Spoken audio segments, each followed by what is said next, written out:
What you find in studying history is that depressions are mostly debt and liquidity crises that are dealt with one way or another through easing of monetary policy, which changes over a period of time. I describe monetary policy 1, interest rates. Monetary policy 2, buy financial assets, print money and buy financial assets. Monetary policy 3, which we are in, is the printing of a lot of financial assets by the central bank and then buying government bonds to finance the deficit and getting money in the hands of those who wouldn't have had it through the normal financial system, essentially through that coordination. In all history, so when we go back to the 1800s and so on, there is that. And so the alleviation will happen in terms of that kind of ease. So when we think interest rates are going to hit zero and that therefore depressions last, no, they don't last.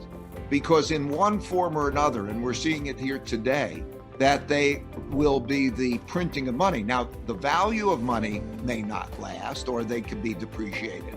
But in the end, they always will ease, and you will have then that kind of reflation movement and that kind of change. So the hitting of a zero interest rate is not a hitting of a floor on the capacity of central banks to ease. If you look at the history, you've seen it happen time and time again in the same way, and it lends itself to 3 types of assets responding. The that's happened in March 5th, 1933. Roosevelt makes the announcement about severing the dollar from gold and depreciating it and reflating it to give the banks the money that they have to pay to their depositors. The same thing happened August 15th, 1971, when Nixon got on television and said that he is severing the relationship with gold and printing money and so on. The same thing happened in November 2012 with Mario Draghi making the same kind of moves. And the same thing happened on April 9th when we had the moves by the U.S. Federal Reserve and the U.S. Congress and Treasury. Same type of movements happened in 2008 when the Treasury put together and the administration and the Congress put together the TARP program and they went to quantitative easing. Those are the things that you always see happening, including times that I haven't mentioned. And when they happen, that is what happens at the equivalent of zero interest rates, okay? It is that kind of movement and that form of easing, and that's what we're seeing.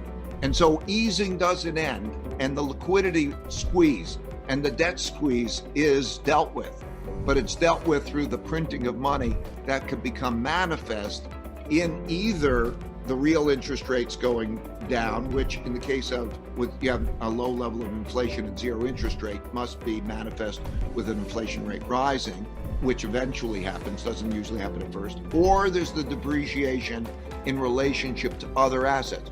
So what you're seeing right now is that reflation becoming manifest in the money that is being purchased by the Federal Reserve and government, then going into assets that are equity assets, into credit assets and so on. And that's the manifestation. Or you could see it in gold, or you could see it in the depreciation. One doesn't necessarily know at the time which is going to happen. So in 1971, when that happened, there was a big decline in real stock prices because inflation accelerated. But you do know that that combination of reflation assets will happen in a way that's very similar to the cutting of interest rates when they hit zero. I really believe that in this environment, most investors will think safe is cash, and that's tragic. So you can see that one has to think differently from one's habits. When one thinks cash is not a safe investment, it's a risky investment, that stocks and bonds are not the same as they were in the past. One has to think of the storehold of wealth concept rather than just equity returns. One has to think about balancing differently. All of these things that I'm bringing up are not commonly thought about. They're not part of the common experience of investing over the past many years. In order to understand the lessons of history and even what's more likely to take place, one has got to go back to periods that were analogous to this and to study those periods. And when we did that over the last 500 years, you could see that you don't know if you're going to see the depreciation of the value of money and the storehold of wealth. So all of a sudden that changes what you define as risk. You used to think cash as a riskless asset. Cash can be the most risky asset as it depreciates in value. And then you start to think about different asset classes and different locations. So that's what we're doing. When we think of what is the diversified portfolio for an easing that happens at that time, that's kind of a reflation portfolio, and how do you measure that in relationship to other things?